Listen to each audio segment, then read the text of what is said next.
Bismillahirrahmanirrahim. Assalamualaikum warahmatullahi wabarakatuh. Innal hamdalillah nahmaduhu wa nasta'inuhu wa nastaghfiruh wa na'udzubillahi min syururi anfusina wa min sayyiati a'malina may yahdihillahu fala mudhillalah wa may yudlil fala hadiyalah. Asyhadu an la ilaha illallah wahdahu la syarikalah wa asyhadu anna Muhammadan abduhu wa rasuluh.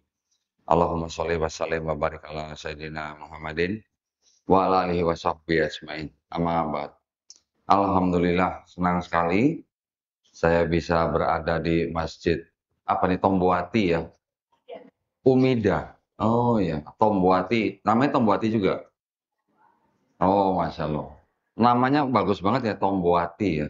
Nah, obat hati ya Bu ya berarti ya. Masya Allah. Ini ngomong-ngomong, kenapa ibu-ibu semua yang datang? Bapak-bapaknya nggak ikutan. Bapaknya cari duit ya Bu ya. Oh ya, nafas, Masya Allah. Alhamdulillah, senang sekali bisa diundang di masjid ini. Eh, Cuman gini, saya mau protes tadi yang ngumumin saya tadi. Siapa? Mbak ya? Bukan? Tadi yang bilang saya mualaf siapa? Mbak ya? Oh iya, tadi dibilangnya Dondi seorang mualaf gitu ya Bu ya? Jangan mualaf terus Bu. Mosok mualaf terus. Mantan kafir gitu Bu. Alhamdulillah ya Bu ya, masih lebih ya. Oh, sesuai kepean. Nggak SMA, nggak sudah ibu-ibu, masih aja ngepek ya Bu ya. Ya, alhamdulillah pada hari ini kita semua masih diberikan nikmat sehat Ibu, masih diberikan iman Islam. Nah, itu yang paling penting Ibu ya.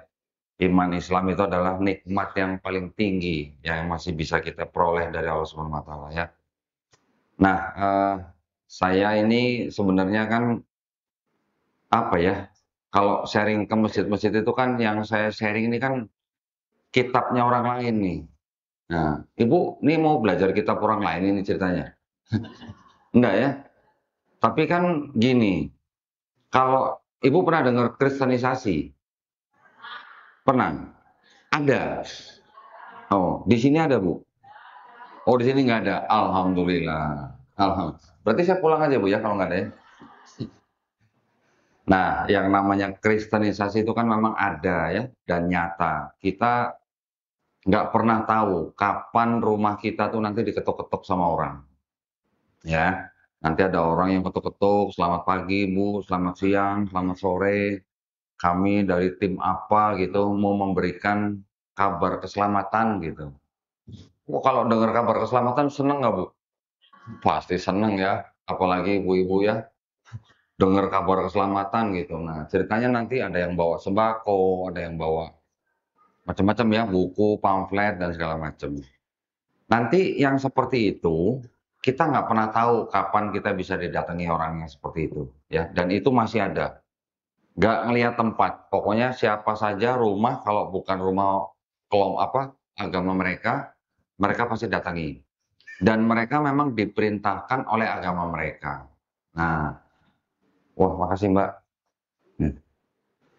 Ya, ya, jadi itu namanya kristenisasi itu namanya. Jadi mereka mengajak orang di luar Kristen untuk masuk Kristen. Ibu-ibu juga harus waspada, harus jaga anak-anak. Ya, anak-anak itu adalah target yang paling menggiurkan buat mereka. Saya sudah sering banget menerima tamu dari keluarga Muslim, bawa anaknya yang mau murtad, bahkan yang sudah murtad. Nanti ada suami yang bawa istrinya sudah murtad, ada istri yang bawa suaminya sudah murtad, macam-macam. Jadi saya tidak menerima tamu hanya dari kalangan Kristen saja, tapi juga dari kalangan Muslim, ya. Dan memang kasusnya macam-macam. Nanti ada juga pasangan suami istri datang, ternyata nikahnya beda agama dulunya. Boleh nggak Bu nikah beda agama Bu? Nggak boleh ya. Tapi banyak nggak Bu yang nikah beda agama? Kalau sudah nikah beda agama gitu terus gimana gitu? Nggak sah. Secara agama tidak sah, secara negara juga melanggar undang-undang. Undang-Undang nomor 1 tahun 74, ya Bu ya. semua agama di Indonesia, enam-enamnya melarang nikah beda agama. Tapi kok masih terjadi gitu ya. Nah, berarti ada sesuatu yang tidak dipahami, berarti kan. Yang Muslim juga mungkin nggak paham agamanya, yang agama lain, entah Kristen atau apapun juga mungkin nggak tahu agamanya. Setiap agama melarang beda agama. Melarang nikah beda agama. Yang terjadi biasanya kalau sudah nikah beda agama, yang bingung siapa? Anak. Anaknya mau ikut bapak, ikut emak gitu kan. Yang ini ke gereja, yang ini ke masjid, kan bingung jadinya. Nah, jadi memang kalau di Islam kita sudah paham nikah beda agama dilarang oleh agama. Tapi masih banyak yang mencoba memberikan pandangan lain. Katanya kalau nikah sama ahli kitab tuh boleh, katanya. Pernah denger, Bu? Pernah denger ya? Yang namanya ahli kitab itu apa gitu. Nah, itu yang juga kita harus paham. Namanya saja ahli kitab. Artinya apa? Orang yang pernah diberikan kitab gitu. Siapa ahli kitab? Yang di dalam Quran yang kita sering baca ahli kitab itu yang dimaksud siapa? Itu hanya Bani Israel. Ya. Jadi kalau disebut ahli kitab, itu adalah orang-orang atau kaum yang pernah diberikan kitab-kitab sebelumnya dan nasabnya harus sampai kepada Bani Israel. Jadi kalau ada orang yang bukan keturunan Israel, bilangnya ahli kitab, masuk nggak? Nggak masuk. Berarti kalau ada orang bilang, orang Kristen itu juga ahli kitab, kita boleh nikahin orang Kristen gitu. Gimana, Bu? Nggak boleh. Itu bukan ahli kitab yang dimaksud oleh Quran. Ya, itu penting buat kita supaya nanti ibu-ibu dalam mendidik anak itu jelas. Di Quran memang sering disebut ahli kitab, ahli kitab, ahli kitab. Tapi pada waktu itu yang boleh dinikahi ya orang-orang yang memang punya nasab sampai ke Bani Israel. Ya, dan mereka yang pernah diberikan kitab itu apa? Taurat, Zabur, Injil. Ibu-ibu sering baca di Quran bahwa ada yang namanya kitab Taurat, kitab Zabur, kitab Injil. Yang dimaksud kitab itu bentuknya seperti apa, Bu? Buku. Ada lagi? Cuman buku aja. Nah, lo. Nah, lo.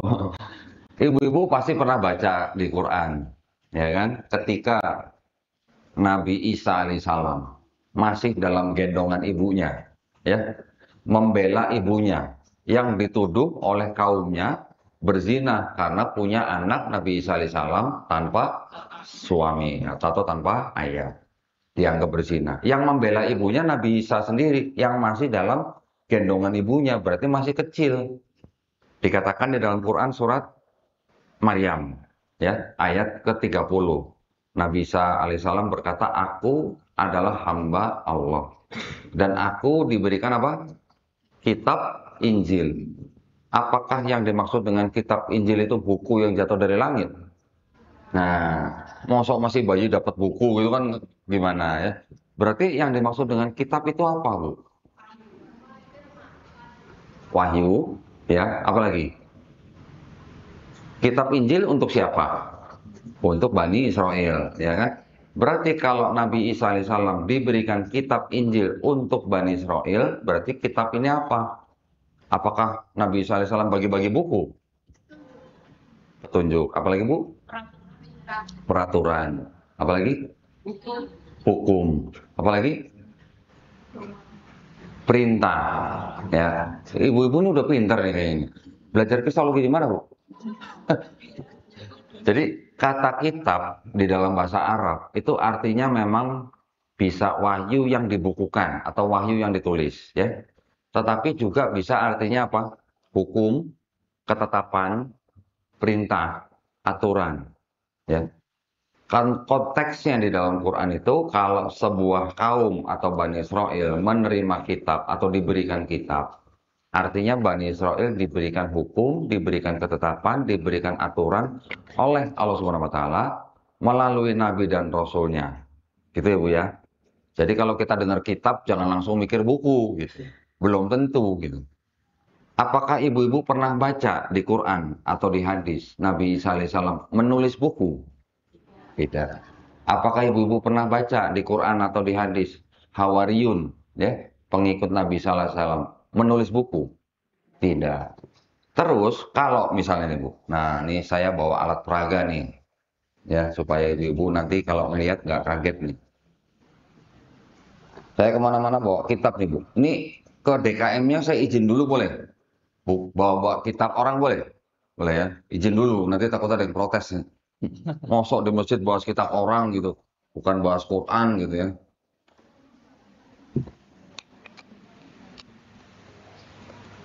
Ibu-ibu nanti jangan kaget kalau misalnya ada orang-orang yang datang ke rumah ibu bawa kitab seperti ini. Ya, ini saya punya nih. Tulisannya apa ini? Kitab suci Injil.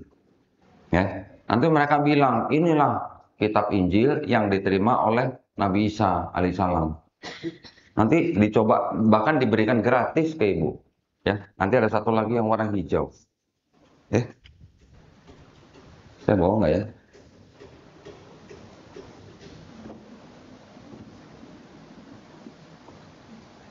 Oh nggak bawa. Nah, yang ini aja. Jadi di sini Bu, di dalam kitab Injil ini, tulisnya Injil ya. Juga ditulis Isa Al-Masih. Nah, tulisannya ini, Isa Al-Masih. Jadi mereka bilang, ya Yesus itu Isa Al-Masih gitu. Ya. Dan mereka tunjukkan kitab seperti ini untuk dibagikan ke ibu, ibu disuruh baca. Mau nggak Bu kasih ini? Hah? Hah? Mau nggak kalau dikasih? Mau aja, nggak apa-apa. Habis terima, kumpulin, kasih ke Bu RT, kirim saya. Gitu ya. Saya ngumpulin begini-ginian. Tujuannya apa saya kumpulin gini-ginian? Supaya saya bisa memberikan edukasi ya melalui media sosial bahwa di dalam kitab mereka itu bisa diubah sesuaikan ya, bisa dibuat sesuai dengan kemauan mereka untuk tujuan orang-orang atau kelompok tertentu. Gitu. Ya. Kalau yang buat jemaat gereja, mereka bikinnya seperti ini. Nah, kalau di sini tulisannya memang cuman Alkitab gitu ya. Di sini tulisannya namanya Yesus Kristus, bukan Isa Al-Masih. Kalau untuk orang-orang Kristen dikasihnya yang ini. Untuk orang-orang Islam dikasihnya yang ini. Tujuannya apa, Bu? Menarik orang-orang di luar Kristen untuk masuk agama Kristen. Nanti kalau ada orang Islam yang sudah murtad, masuk Kristen baru dikasih yang ini. Pinter nggak, Bu? Caranya memang dikasih tahu di sini. Caranya apa? Supaya orang-orang Kristen itu cerdik seperti ular, tulus seperti merpati, gitu, tulisannya. Ya, jadi mereka mendekati orang-orang Islam dengan cara-cara yang ibu-ibu bisa terima, ibu-ibu sudah akrab, kemudian baru mereka memberikan ajaran mereka seperti ini. Itu cara-cara mereka. Baru salah satunya, masih banyak yang lain caranya, ya, untuk memurtadkan orang lain di luar agama mereka. Masih banyak. Saya pernah kedatangan orang tua, anaknya sekolah di SMA Al-Azhar. Keren nggak Bu sekalinya? Oh, keren ya. Tapi pulang-pulang bawa rosario. Oh, tahu rosario, Bu? Kayak tasbih ya, tapi ada salibnya. Ada lagi nanti suami istri bawa anaknya, baru masuk kuliah ternama. Masuk aja 100 juta. Belum lama ketika baru orientasi di sekolah diundang makan-makan. Ada yang ngatur gitulah makan-makan. Ketika datang di dalam ruangan untuk makan-makan itu sudah ada pendetanya. Ngapain kira-kira pendeta di situ? Nah, jadi memang mereka saudara-saudara kita yang Kristen ya. Saya di sini saya kasih disclaimer dulu nih Bu. Saya ngomongin agama Kristen, terutama nih ya. Bukan berarti saya ngajak ibu-ibu untuk benci orang Kristen loh ya. Enggak ya Bu ya.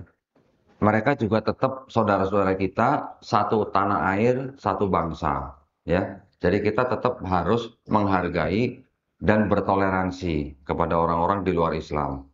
Kecuali kalau mereka melanggar aturan, gitu ya.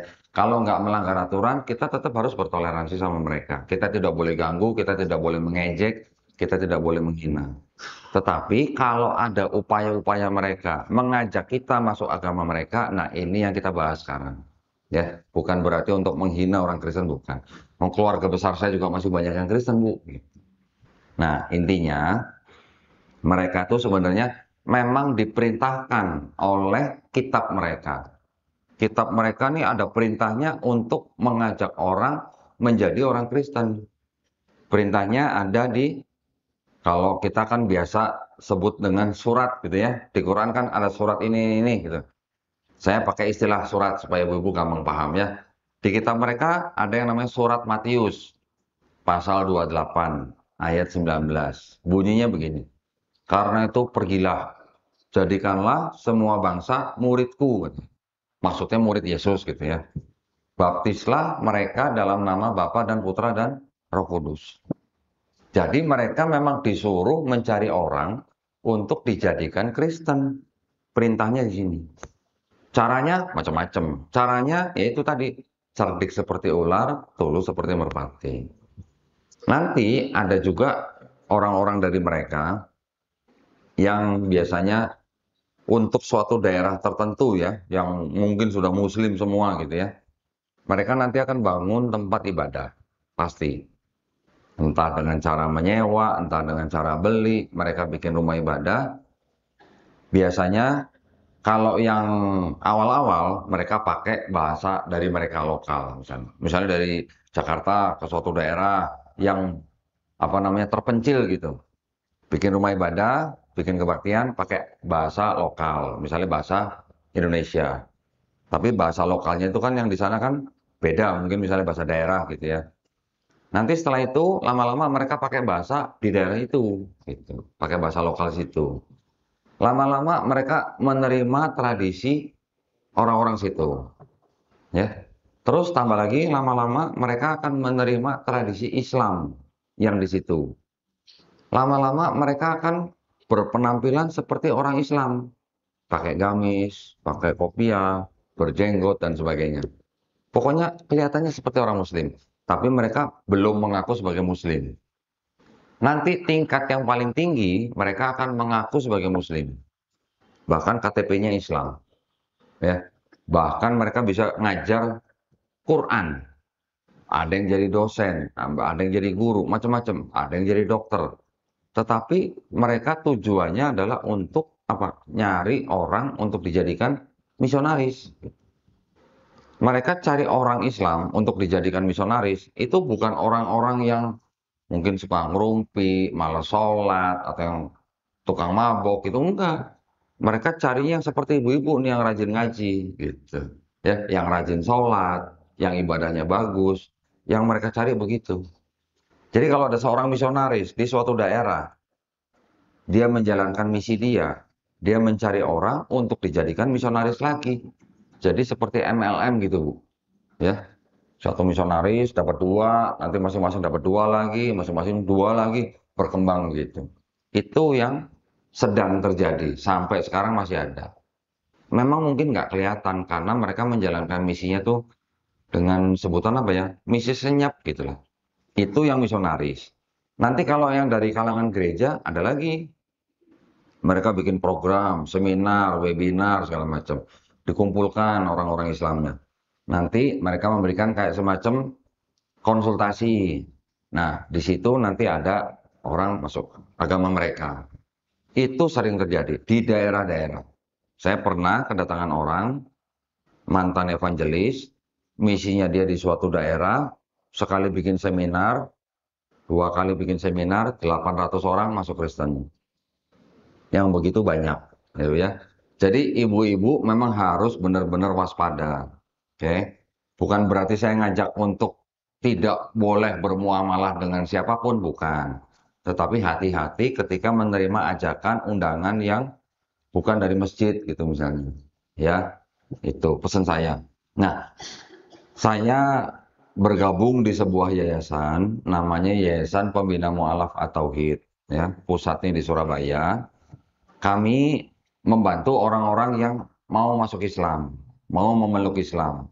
Kita membina mereka supaya mereka bisa menjadi Muslim yang kafah. menjalankan Islamnya dengan baik.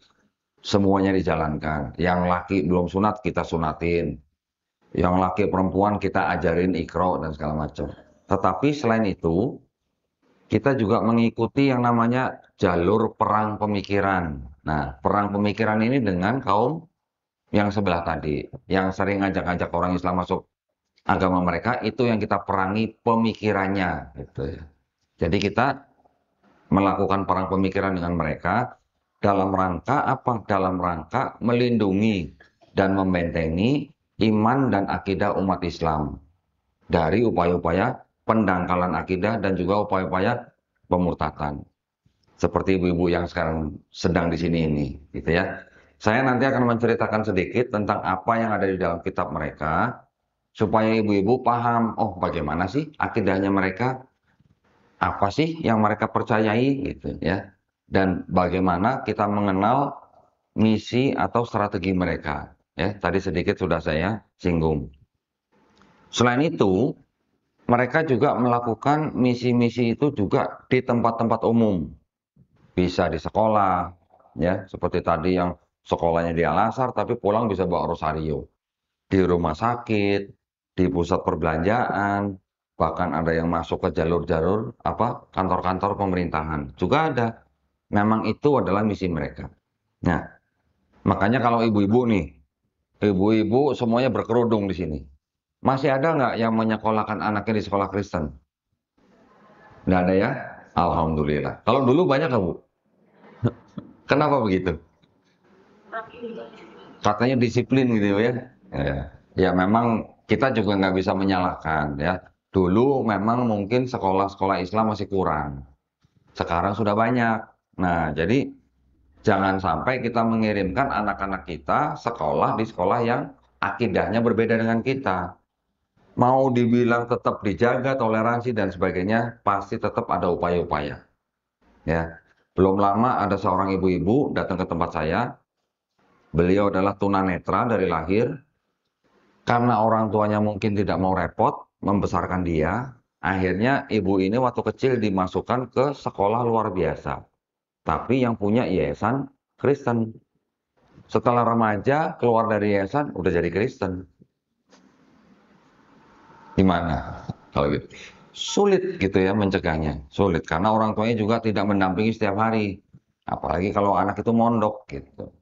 Itu yang sering terjadi di sekolahan, belum lagi di rumah sakit. Rumah sakit Islam sekarang banyak, Bu ya? Banyak. Dulu-dulu mungkin belum ya. Dan kalau dengar rumah sakit Kristen, orang Islam sendiri pun mikir, wah itu rumah sakit bagus gitu kan.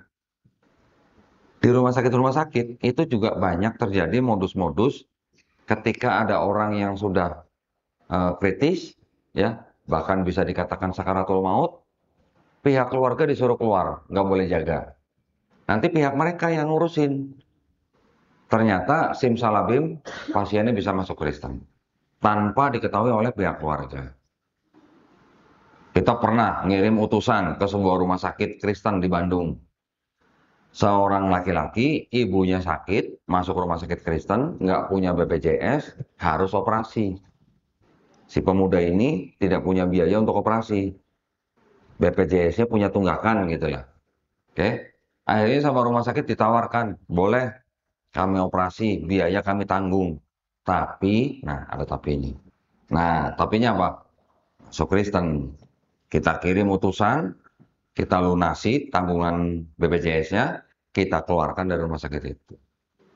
Itu yang kami lakukan, ya macam-macam. Nanti ada lagi orang yang sudah masuk Islam, dikurung di rumah, segala macam. Ada yang begitu.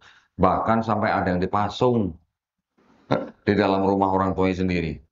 Ada, ya memang masih begitu masih ada gitu. Ya, jadi kita ibu-ibu di sini yang alhamdulillah mungkin belum pernah mengalami hal-hal seperti itu. Kalau saya ceritakan di sini, ibu-ibu sudah bisa jaga-jaga, ya, sudah waspada dulu, gitu ya. Pendidikan kita harus pastikan anak-anak kita mendapatkan pendidikan agama Islam. Yang kedua, kalau sakit ya cari rumah sakit Islam. Urusan nanti yang lain, pemerintahan misalnya segala macam, itu juga tetap harus kita waspada. Karena memang di tempat-tempat yang strategis, mereka pasti taruh orang. Ya, pemerintah sudah punya yang namanya aturan. Pertama, Undang-Undang Dasar 1945, ya, Pasal 29 ayat 2. Setiap warga negara diberikan hak penuh untuk memilih dan menjalankan agamanya masing-masing. Betul kan? Ini untuk semua warga negara. Jadi agama apapun silakan, boleh dipilih, boleh dijalankan. Dijaga haknya oleh negara. Tetapi untuk mensiarkan agama kepada orang yang sudah beragama, boleh nggak Bu? Nggak boleh. Ya, pemerintah sudah punya aturannya, namanya keputusan bersama dua menteri, Menteri Agama dan Menteri Dalam Negeri, nomor 1 tahun 79, di dalam bab 3 pasal 4 dijelaskan, dilarang mensiarkan agama kepada orang atau kelompok yang sudah beragama. Caranya macam-macam disebutkan, memberi bantuan, sembako, buku, pamflet, barang cetakan, dan sebagainya. Untuk mengajak mereka masuk agama tertentu. Itu dilarang. Jadi, kalau misalnya di komplek ibu, ada orang ketok-ketok pintu rumah, ngajak ibu masuk agama mereka, tinggal panggil Pak RT, tinggal panggil Pak Satpam atau Hansip, bawa mereka ke Polsek. Udah selesai. Itu aja tugas kita, Bu. Ya. Jangan kita lawan dengan gagang sapu. Jangan. Kalau ibu bawain gagang sapu, orangnya lari, ibu kejar-kejar, nanti ada yang foto. Yang salah yang mana? Orang lihat fotonya, ibu-ibu pegang gagang sapu, orang lihat berarti ibu-ibu yang dipersalahkan. Gitu aja ya. Jadi kalau kita nggak punya ilmunya, langsung aja panggil Pak RT, panggil bawa ke Pos Satpam atau Polsek, udah selesai. Gitu ya Bu ya. Nah, izin minum dulu Bu.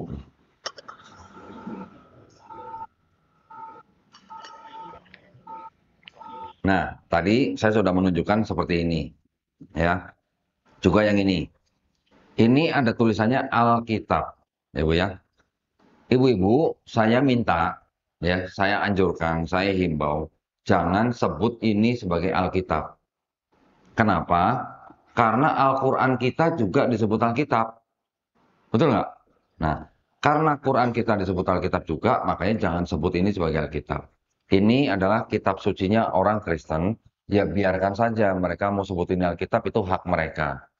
Mereka mau tulis Injil juga ya, terserah mereka, monggo-monggo saja. Tapi kita sebagai umat Islam, jangan sebut ini Alkitab, jangan sebut ini Injil. Kenapa? Karena kita mengenal Al-Quran juga disebut Alkitab. Di Quran kita juga sering membaca bahwa Bani Israel sudah diberikan Taurat, Zabur, Injil. Betul ya? Pertanyaannya, nah ini pertanyaannya, apakah yang disebut dengan Taurat, Zabur, Injil yang disebut dalam Quran itu, apakah ini atau ini? Bukan. Alhamdulillah, ibu-ibu sudah paham. Masih banyak nggak Bu orang Islam yang sebut ini Injil? Hah? Masih ada. Ya masih ada kan? Ibu juga oh, ini. Mulai sekarang jangan sebut lagi sebut ini Injil Bu. Ya, sebut aja ini Bible gitu. Bible itu bahasa Inggris Bu. Modern dikit Bu lah, panggilnya Bible aja. Ya, jangan sebut Alkitab, jangan sebut Injil. Bible bahasa Inggris, bahasa Yunaninya Biblos. Biblos itu artinya kumpulan kitab-kitab. Ya, kenapa kita jangan sebut ini Alkitab? Kenapa jangan sebut ini Injil? Karena kalau kita sering membaca Quran, ada sebutan Taurat, Zabur, Injil. Saya mau berikan arti daripada Taurat, Zabur, Injil ini, ya. Arti Taurat, Zabur, Injil yang disebut dalam Quran itu adalah wahyu-wahyu yang diturunkan Allah Subhanahu Wa Taala, ya, kepada Nabi dan Rasulnya untuk diberikan kepada siapa? Bani Israel pada zaman itu. Betul nggak Bu? Betul. Pernah dengar nggak Bu di Quran atau di hadis membaca bahwa Taurat, Zabur, Injil ya itu dijanjikan untuk dijaga oleh Allah Subhanahu Wa Taala? Nggak pernah Ibu ya? Nggak pernah ada kata-kata Taurat, Zabur, Injil dijanjikan untuk dijaga seperti Quran. Tidak kan Bu ya? Yang dijanjikan untuk dijaga kan hanya Quran. Betul kan? Alhamdulillah. Sekarang kita banyak punya hafiz-hafiz Quran. Betul kan?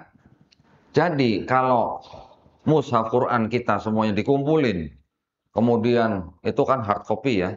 Ada buku, ada program, komputer segala macam yang berhubungan dengan Quran. Semuanya dimusnahkan misalnya. Di seluruh dunia dimusnahkan. Bakal ada lagi nggak Bu mushaf Quran? Ada lagi. Dari mana? Dari hafiz-hafiz Quran yang sudah menghafal Quran. Tapi kalau ini semua Bible dimusnahkan. Yang di komputer, yang di handphone, semua dimusnahkan di seluruh dunia. Bakal ada lagi nggak? Nggak ada. Karena nggak ada yang hafal ini. Jangankan satu buku, satu lembar saja nggak ada yang hafal. Gitu. Kenapa nggak bisa dihafal? Karena ini tidak semuanya firman Allah Subhanahu Wa Taala. Ya, masih ada emang di sini firman Allah. Masih ada. Saya berani katakan masih ada. Karena apa? Karena masih ada yang disebut dengan ayat-ayat di sini itu masih berkesesuaian dengan Quran. Masih sama artinya dan maknanya dengan ayat-ayat di dalam Quran. Nanti bisa saya tunjukin ayat mana aja ya. Tetapi ada permasalahan apa di sini juga nanti saya akan beritahukan ke Ibu ya. Nah, orang Kristen menggunakan kitab ini di dalam sini itu ada dua bagian penting, Bu. Nah, apa tuh? Ini bagus ya, ada indeksnya ya. Ini nama-nama surat nih, Bu. Di Quran kita nggak ada ya. Kalau dikasih indeks begini enak kali ya. Cari suratnya cepet gitu jadinya. Boleh, ada. Ada yang pakai ya. Saya belum pernah lihat soalnya. Nah, di dalam kitab mereka ini ada dua bagian penting, Bu. Nah, ya. Ini saya bagi dua nih. Ini ada yang indeksnya warna hitam, ini ada yang indeksnya warna merah, ya. Yang tebel ini, yang hitam ini mereka sebut sebagai perjanjian lama. Nah, yang merah ini, yang lebih tipis, ini disebut perjanjian baru, ya. Bedanya apa? Kalau yang perjanjian lama ini ternyata bukan asli milik orang Kristen, ya. Yang tebel ini, yang perjanjian lama nih. Yang asli milik dan ciptaan orang Kristen itu yang perjanjian baru, ya. Surat-suratnya di sini ada Matius, Markus, Lukas, Yohanes, Kisah Para Rasul, Roma, Galatia dan sebagainya, ya, sampai Wahyu.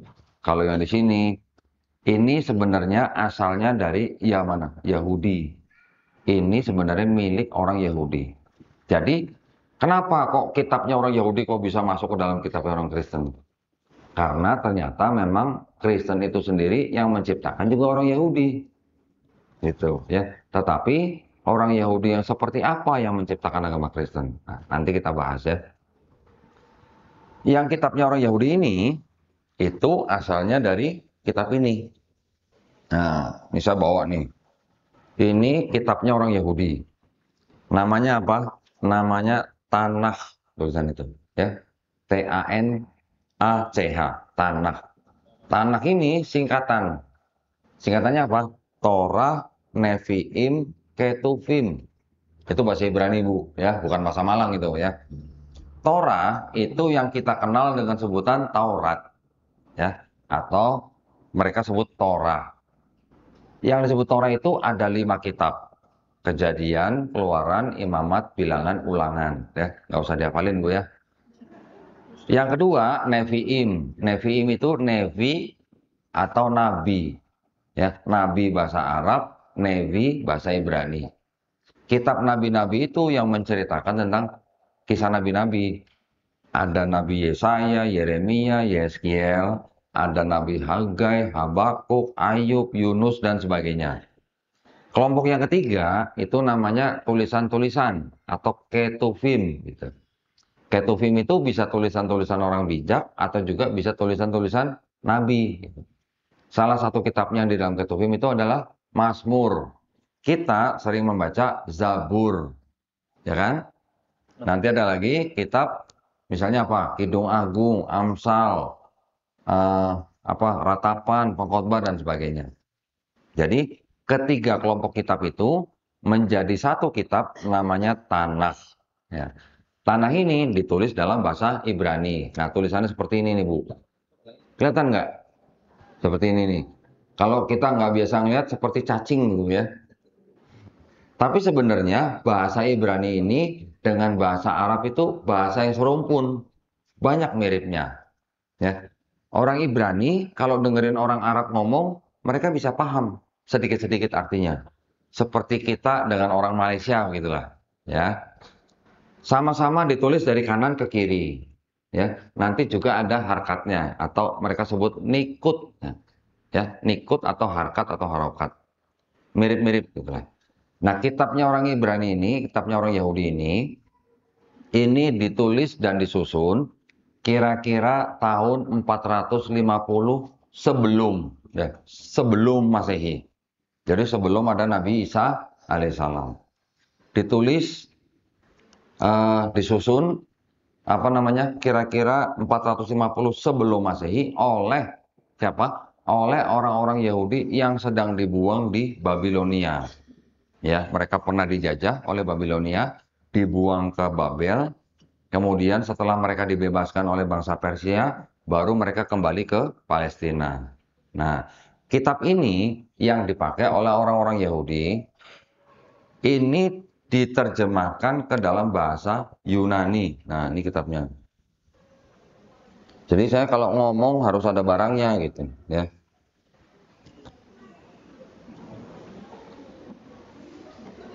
Koleksi ini. Saya bukan jualan kitab nih. Kenapa saya koleksi? Karena kalau saya ngomong sama pendeta, saya bisa tunjukin barangnya. Yang disebut ini, yang disebut ini, gitu. Silakan buka, silakan cek. Belum tentu pendeta punya ini loh. Gitu ya. Kitab ini yang ditulis dalam bahasa Ibrani diterjemahkan ke dalam bahasa Yunani kira-kira tahun 270 sebelum Masehi. Berarti abad ke-3 ya, sebelum ada Nabi Isa alaihissalam. Diterjemahkan di Mesir, di Alexandria, diperintahkan oleh Raja Ptolemy namanya. Raja Ptolemy II ya, yang memerintahkan orang-orang Yahudi menerjemahkan ini ke bahasa Yunani. Karena apa? Karena memang orang-orang Yahudi kan di daerah situ kan banyak yang terpencar-pencar dan daerah situ memang sedang menjadi jajahan orang Yunani gitu. Makanya orang-orang di sekitar situ banyak yang berbahasa Yunani. Sehingga setelah diterjemahkan ke bahasa Yunani, kitab ini masih beredar ketika Nabi Isa alaihissalam juga diutus kepada Bani Israel. Ya, bahkan sampai Nabi Isa alaihissalam diangkat, kitab ini masih ada di abad kedua, ketiga, keempat. Terjemahannya dirubah-rubah gitu. Ya, terjemahannya dirubah-rubah supaya apa? Supaya seolah-olah kitab ini berbicara tentang Yesus Kristus di dalam kitabnya orang Kristen. Nah, kitabnya Kristen yang ini disusun kira-kira atau ditulis kira-kira pertengahan abad pertama Masehi sampai abad kedua Masehi. Di abad keempat Masehi, kitab yang ini setelah dirubah-rubah terjemahannya dijadikan satu sama kitabnya orang Kristen. Tempel gini. Nah, enak ya suaranya. Ini yang jadi kitabnya orang Kristen. Gitu ya. Nah, ini setelah diterjemahkan ke bahasa-bahasa lain, jadilah salah satunya bahasa Indonesianya ini. Ya, jadi yang ini jadi perjanjian lama, yang ini disebut perjanjian baru, gitu ya. Terus masalahnya apa gitu? Orang Kristen bilang, emangnya kenapa kalau kita pakai? Masalahnya adalah orang Yahudi kalau ditanya ini, ada nggak di sini cerita tentang kedatangan Yesus di perjanjian baru? Orang Yahudi bilang nggak ada, nol, nihil gitu. Tapi karena terjemahan yang ini sudah dirubah-rubah, jadi seolah-olah ini sudah berbicara tentang Yesus di sini. Gitu. Gitu ya Bu ya, itu permasalahannya. Jadi ketika orang Yahudi misalnya, dikasih ini, nih mau baca nggak? Nggak mau. Mereka pasti nggak mau baca ini. Mereka dikasih ini dibuang tempat sampah gitu sama orang Yahudi. Ya, karena memang apa? Orang Kristen menggunakan kitab ini, tetapi menafsirkan dengan kacamata Kristen. Gitu Bu, ya. Makanya yang ini seolah-olah adalah penggenapan atau apa ya? Eh, realisasi daripada ramalan buat Yesus di sini gitu. Kira-kira seolah-olah begitu. Ya, karena ini sudah jadi satu kitab begini, makanya orang Kristen selalu bilang bahwa Yesus yang di Perjanjian Baru itu sudah diramalkan di Perjanjian Lama gitu. Padahal menurut yang punya kitab nggak ada nubuat-nubuat Yesus. Itu yang terjadi ya. Ya oke lah, itu adalah ranah Kristen. Tapi kan kalau kita sudah tahu, berarti kita bisa mempelajari sudut pandang atau cara pandang Kristen kepada sesembahan mereka, gitu ya. Lagi pula, sekarang kita bicara di sini, mereka menyebutnya Yesus Kristus. Kita umat Islam menyebutnya Nabi Isa Al-Masih. Sama nggak Bu, Isa Al-Masih sama Yesus Kristus? Hah? Enggak. Bedanya di mana Bu? Nama beda. Terus apa lagi? Beda orang. Beda orang.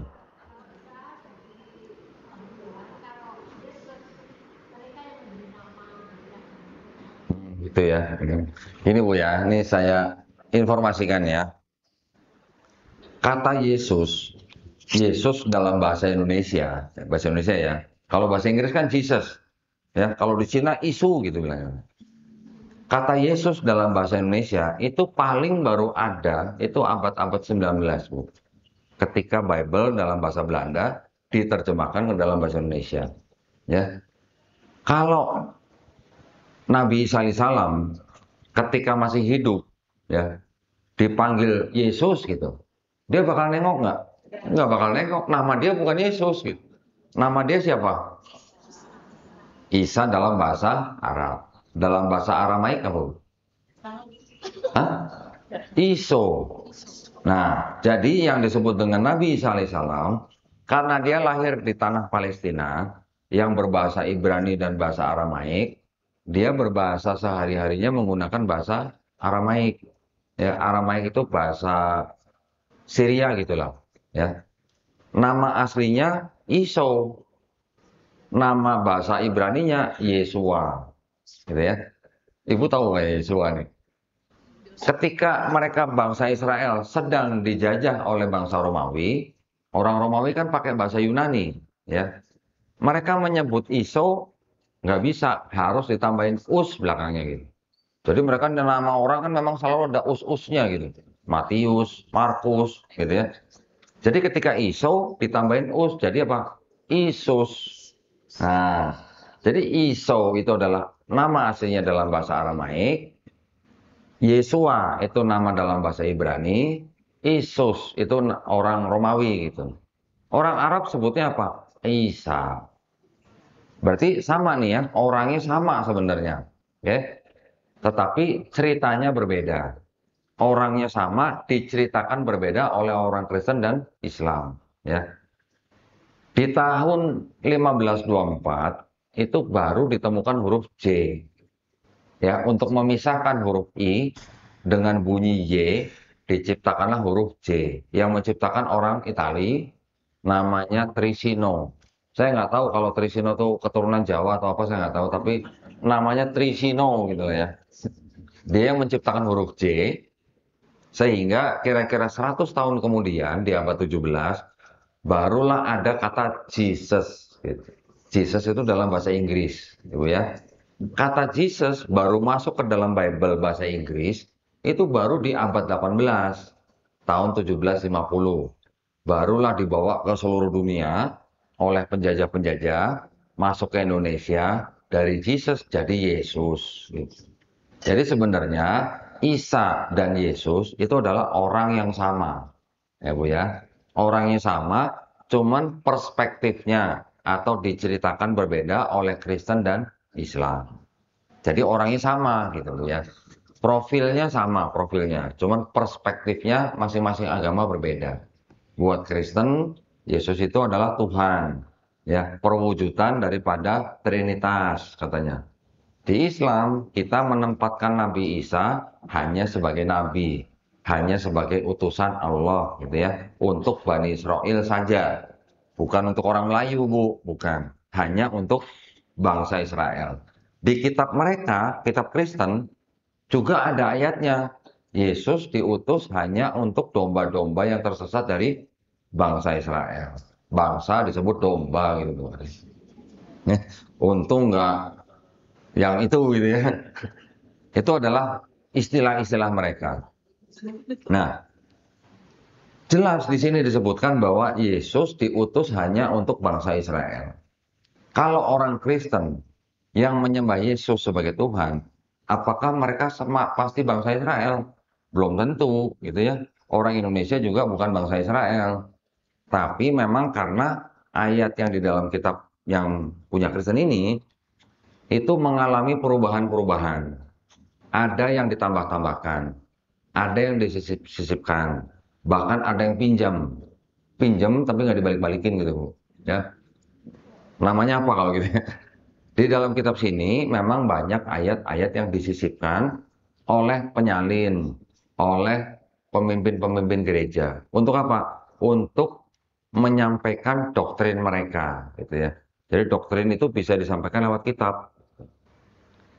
Itu terjadi mulai abad kedua, ketiga, dan seterusnya. Bahkan sampai abad ke-16 juga masih disisip-sisipkan. Nah, yang paling terkenal ayat yang sisipan di dalam kitab mereka itu ayat yang dianggap atau buat mereka bukti bahwa dalam Kristen itu ada ajaran yang namanya Trinitas gitu. Pernah dengar Bu ya Trinitas ya? Apa Bu Trinitas?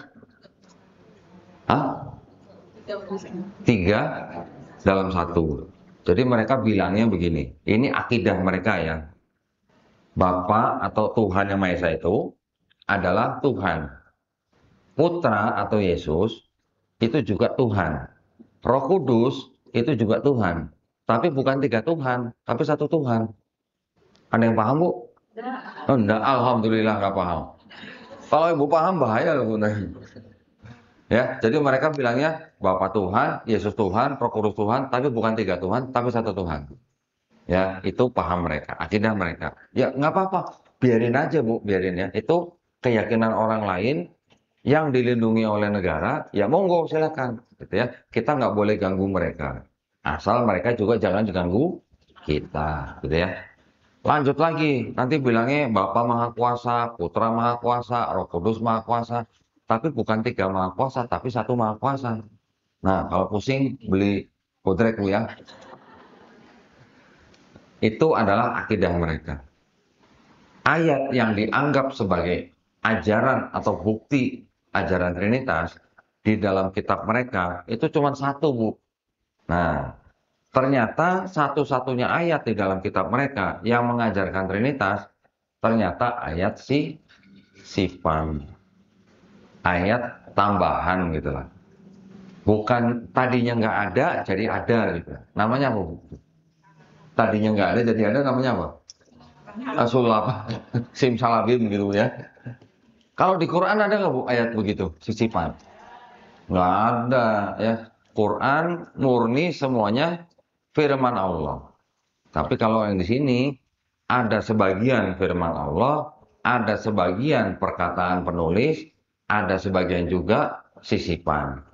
Ada juga sebagian yang di sini ayat porno. Nggak boleh kencang-kencang Bu ya. Memang tidak pantas gitu kalau dibacakan di depan anak-anak tuh nggak boleh ya. Makanya saya cerita sedikit nih. Ada seorang anak perempuan masih sekolah SMA. Orang tuanya jarang di rumah, dinas. Sudah bercerai orang tuanya, tinggal sama bapaknya, sama adiknya. Orang tuanya sering dinas keluar kota. Anak ini kurang perhatian dari orang tuanya. Ketika suatu saat dia ke minimarket, keluar ketemu pendeta. Ngobrol-ngobrol-ngobrol, nggak lama bawa ke gereja. Nggak lama setelah masuk gereja dibaptis. Setelah dibaptis suruh belajar baca ini. Ketahuan sama orang tuanya, dibawalah ke saya, ketemu saya. Ngobrol, kamu sudah belajar apa aja? Saya sudah disuruh baca Alkitab. Yang disuruh baca yang mana? Yang perjanjian lama atau perjanjian baru? Yang perjanjian baru. Yang perjanjian lama belum boleh baca. Kenapa? Nggak tahu. Mau tahu nggak di dalam perjanjian lama itu ada apa? Nggak tahu. Saya bukain. Nih, kamu baca ini ya. Ayat 1 sampai 20 gitu. Dibaca. Ayat 1, ayat 2, begitu ayat 3 langsung ditutup. Kok begitu? Memang nggak pantas buat anak-anak Bu ya. Jadi vulgar gitulah bahasanya. Nah, jadi saya lanjutkan. Satu-satunya ayat yang dianggap mengajarkan Trinitas di dalam ini cuma satu, dan ternyata itu ayat sisipan. Berarti kalau nggak ada ayat itu, berarti dalam ini nggak ada ajaran Trinitas. Gitu. Kalau saya ngomong ayat sisipan, saya punya buktinya nggak, Bu? Harus punya. Gitu. Ada yang bisa bantu bacain? Baca doang, Mbak, nggak apa-apa. Ya, yang penting bacanya jangan pakai Bismillah, ya, Bu ya. Nah, ini supaya ibu-ibu tahu gitu ya, di dalam kitab mereka ada masalah apa gitu ya. Saya membaca ini atau memberi kesempatan buat mbak-mbak di sini baca bukan untuk menjelekkan mereka ya, bukan ya. Ini dari kitab mereka sendiri ya. Ini ada sebuah kitab namanya Kitab Suci Katolik ya. Di sini ada tulisan apa nih, Bu? Tidak untuk diperdagangkan. Kebaca nggak sih? Nggak ya? Tidak untuk diperdagangkan. Berarti yang ke gereja itu jemaat bisa beli ini nggak? Nggak bisa. Ini khusus buat calon pastor gitu. Ya, dicetak 2009 dengan pengantar dan catatan lengkap. Dipersembahkan kepada umat Katolik Indonesia oleh Direktorat Jenderal Bimbingan Masyarakat Katolik Departemen Agama Republik Indonesia. Resmi nggak, Bu? Resmi. Ya. Nah, satu-satunya ayat yang dianggap mengajarkan Trinitas itu cuman ada di sini aja nih. Boleh Mbak, tolong bacain Mbak nih. Mbak, boleh berdiri aja. Nah, kelihatan nggak? Ada di namanya surat 1 Yohanes pasal 5 ayat ke-7, Bu. Nah, bunyinya begini. Nggak usah bismillah, Mbak ya. 7 sebab ada 3 yang memberi kesaksian di dalam sorga, Bapa, Firman, dan Roh Kudus, dan ketiganya adalah satu. Yang 8, dan ada 3 yang memberi kesaksian di bumi. Nah, ada catatannya nih tentang ayat ini ya. Catatannya begini nih, Mbak. Ayat 7 sampai 8 yang kalimat di dalam surga sampai di bumi, keterangannya begini. Bagian ayat ini tidak terdapat dalam naskah-naskah Yunani yang paling tua dan tidak pula dalam terjemahan-terjemahan kuno, bahkan tidak dalam naskah yang paling baik dari Vulgata. Bagian ini kiranya aslinya sebuah catatan di pinggir halaman salah satu naskah terjemahan Latin yang kemudian disisipkan ke dalam naskah-naskah oleh Calvin dan akhirnya bahkan disisipkan ke dalam beberapa naskah Yunani. Karenanya bagian ini pasti tidak asli. tidak asli apa Bu kata lainnya? Ibu yang ngomong ya, bukan saya ya. Benar.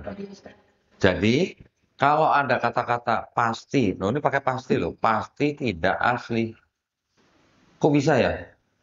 Kok tidak asli, kok bisa masuk kitab gitu ya? Berarti jujur dong ya kitab ini ya. Memang jujur.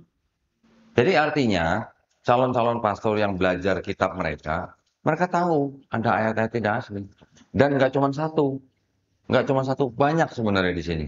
Ya, saya nggak usah bacain semua karena yang saya tunjukin ini yang dianggap sebagai bukti ada ayat yang mengajarkan Trinitas, gitu ya. Jadi kalau ada ayat yang tidak asli, bisakah kitab ini disebut sebagai kitab suci? Kan itu pertanyaannya. Ya. Berarti kalau begitu ini bukan Injil yang dimaksud oleh Quran, gitu maksud saya. Ya. Kalau yang namanya seorang nabi menerima ayat-ayat wahyu dari Allah Subhanahu wa taala, ada nggak ayat-ayat yang pasti tidak asli gitu? Kan nggak mungkin gitu ya. Namanya Nabi Isa alaihissalam dan semua nabi-nabi yang menerima wahyu pasti semuanya asli dari Allah Subhanahu wa taala. Termasuk di dalamnya ayat-ayat di dalam Quran. Semuanya di dalam Quran itu ayat-ayat yang asli dari pencipta kita, dari Allah Subhanahu wa taala. Nah, kalau ada ayat begini, disisipkan oleh penyalin. Apa? Disisipkan oleh penyalin. Berarti apa? Penyalin itu punya pemikiran sendiri kan, berarti kan? Punya pemikiran yang dimasukkan ke dalam kitab mereka. Atau mungkin tafsir yang dimasukkan ke dalam kitab suci mereka. Kalau kita punya kitab tafsir nggak, Bu? Punya kan? Dijadikan satu nggak sama Quran? Enggak, bisa. Quran sendiri, tafsir sendiri, hadis sendiri. Betul kan? Apalagi hadis juga dibagi-bagi lagi. Yang hadis yang sahih, satu kitab sendiri. Hadis yang kira-kira hasan, nggak bakal masuk ke dalam hadis sahih. Apalagi hadis yang doif, atau hadis yang maudhu, atau mungkar gitu. Nggak mungkin dijadikan satu dengan hadis yang sahih. Kenapa? Karena kalau tercampur, berarti kan bisa terjadi yang tercampur yang namanya hak dan yang batil. Itu kan yang dijaga di dalam Islam begitu gitu. Nah, kalau ini tadi tulisannya kan begini. Bagian ini kiranya aslinya adalah sebuah catatan di pinggir halaman. Berarti kalau zaman dulu Bu, orang menyalin itu kan dengan tulisan tangan. Setelah disalin, di sebelahnya ada catatan di pinggir halaman. Catatan kaki, nggak ada catatan tangan ya Bu ya. Padahal nulisnya pakai tangan ya, kok catatan kaki saya bingung. Catatan itu yang dimasukkan menjadi ayat gitu. Nah, kalau catatan kaki atau catatan penyalin, berarti itu kan pemikiran agama dia terhadap agama dia gitu kan. Pemikiran agama yang dijadikan agama, yang terjadi seperti itu, Bu. Nah, dulu saya ketika sebelum masuk Islam, saya pelajarin ulang. Ketika saya nemu ada masalah seperti ini, saya cari buktinya, dapat buktinya malah dari kitab saya sendiri. Ketika itu saya mikir, kalau begitu ini kitab suci atau bukan gitu. Ya, akhirnya itulah yang saya tinggalkan. Yang seperti ini penting nggak buat orang Kristen, Bu? Nggak penting. Pendeta saya kasih ini, Bu. Saya tunjukin pendeta. Saya suruh baca. Ada kata-kata tidak asli. Buat pendeta nggak penting kan? Kata mereka nggak penting. Yang penting apa? Yang penting saya beriman kepada Yesus. Gitu. Ya monggo, itu masalah keyakinan ya Bu ya. Itu bebas-bebas saja. Mereka mau nyembah pohon pisang juga silakan kan. Mau menyembah kompor gas juga boleh nggak Bu? Ya boleh-boleh aja. Tapi kan ini masalah teks gitu ya. Masalah teks ini yang ada di dalam kitab mereka, kan itu yang harus menjadi pertimbangan kita. Iman silakan. Tapi kalau ada teks begini, kita sebagai umat Islam yang tahu seperti ini, gimana? Kita kan jadi tambah yakin bahwa Quran itu murni firman Allah. Nggak ada hal-hal seperti ini gitu. Kalau ibu-ibu sudah tahu di dalam kitab mereka ada masalah seperti ini, ada yang datang, tunjukin aja. Coba Bu, 1 Yohanes 5 ayat 7 misalnya. Itu firman Tuhan bukan gitu. Kalau dia nggak tahu, belum tentu tahu. Tapi kalau pendeta pasti tahu Bu. Gitu. Saya pernah debat dengan seorang pendeta. Pendetanya senior Bu. Udah usia 70-an. Pengetahuannya sudah luas. Ketika saya debat dengan pendeta, saya pegang ini di tangan kiri saya. Sambil saya tanya pendeta, saya yakin dia pasti tahu. Pak Pendeta, 1 Yohanes 5 ayat 7 itu firman Tuhan bukan? Karena kan awalnya dia klaim, awalnya dia menyatakan bahwa kitab dia isinya tuh murni firman Tuhan, nggak mau kalah sama Quran ceritanya gitu kan. Tapi ketika saya tanya, Pak, di kitab Bapak itu 1 Yohanes 5 ayat 7 itu firman Tuhan bukan? Dia jujur. Dia jujur, dia tahu bahwa ayat itu sisipan. Dia bilang bukan. Begitu dia bilang bukan ya nonton tepuk tangan. Oh gitu kan. Kalau dia bilang firman Tuhan, saya tinggal buka ini. Saya bilang kameramen zoom. Biar yang nonton pada baca semua yang di YouTube gitu.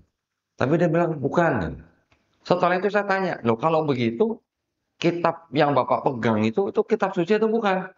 Dia bilang bukan. Tepuk tangan tambah kencang Bu kalau begitu. Buat saya udah cukup gitu ya. Buat saya sudah cukup kalau dia mengakui bahwa itu bukan firman Tuhan. Buat saya juga sudah cukup kalau dia mengakui bahwa itu bukan kitab suci. Bukan berarti saya tidak menghargai dia, bukan. Bukan berarti saya tidak menghormati keyakinan dia, bukan. Silakan mau menyembah apapun ya monggo, selama diakui dan dilindungi negara, kita harus tetap saling menghormati. Saya debat sama pendeta, walaupun pendetanya teriak-teriak, gebrak meja sekalipun, tapi setelah itu saya bisa ngopi bareng, bisa makan bareng sama pendetanya. Masih bisa ngobrol. Nah, itulah makanya ketika kita memberikan edukasi seperti ini, Bapak Ibu ya, Bapak Ibu lagi. Bapak ada satu, Bapak satu. Ibu-ibu di sini yang sudah tahu, kan kita jadi enak kalau kedatangan tamu yang begitu. Ya nggak Bu? Jadi kita sudah tahu akidahnya mereka. Kita sudah tahu keyakinan mereka.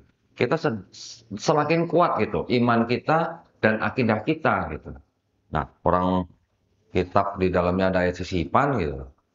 Tapi bukan berarti kita pakai ini untuk mengejek mereka, bukan Ibu ya. Jangan mengejek juga. Kenapa? Karena Allah Subhanahu wa taala sendiri yang memerintahkan kita. Kita juga tidak boleh menghina agama orang lain, apalagi menghina sesembahan mereka. Nggak boleh, Bu. Ya, Allah Subhanahu wa taala sendiri yang melarang kita. Kenapa? Karena kalau kita menghina sesembahan mereka, nanti mereka akan menghina Allah Subhanahu wa taala tanpa pengetahuan. Gitu ya, Bu ya. Jadi saya berharap ibu-ibu di sini nih paham bahwa nikmat iman Islam yang sudah diberikan kepada ibu-ibu di sini itu merupakan nikmat yang nggak salah gitu. Ya, karena saya sudah pelajari kitab-kitab ini, jadi saya tahu nggak mungkin Quran kita itu karangan manusia, nggak mungkin. Kenapa? Karena di dalam Quran banyak ayat-ayat yang berhubungan dengan sains atau ilmu pengetahuan, itu ternyata sudah banyak yang terbukti benar gitu. Bagaimana mungkin seorang nabi yang ummi, ya, kok bisa mengetahui ayat-ayat yang berhubungan dengan sains dan terbuktinya baru sekarang-sekarang ini gitu.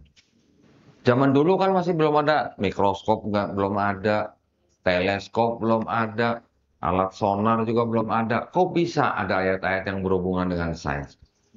Ya, jadi kita harus yakin bahwa Quran kita itu bukan karangan manusia. Makanya itu yang harus kita baca tiap hari. Itu yang harus kita pelajari tiap hari. Seperti ibu-ibu di sini tadi membacakan ayat Quran, Masya Allah. Itu sangat-sangat baik buat kita, baik buat bekal kita nanti kita pulang. Ya, Bu ya. Tapi saran saya, selain baca ayat dalam bahasa Arabnya, juga pelajari terjemahannya, Bu. Ya, ketika ibu-ibu sholat, baca ayat Quran, jangan sampai kita nggak tahu artinya, Bu. Sayang gitu. Kalau kita tahu artinya ketika kita sholat, Masya Allah, itu pasti akan lebih khusyuk dan kita memahami benar. Gitu ya. Nah, saya lanjutkan sedikit lagi nih, Bu. Ketika kitab mereka, Bu, ini apa? Oh, sudah pulang? Karena ada pengalaman. Oh ya, jam berapa? 10 menit lagi ya? Baik, 10 menit lagi saya selesaikan nih. Di dalam kitab mereka yang tadi saya bilang, ada perjanjian lama dan perjanjian baru. Ini ternyata karena yang perjanjian lama berasal dari sini, ternyata konsep ajaran ketuhanannya, ya, ajaran konsep daripada apa namanya ketuhanan mereka tuh berbeda dengan yang di perjanjian baru. Kalau yang di perjanjian lama itu bisa dikatakan ini ajaran ketuhanannya tuh masih tauhid, Bu.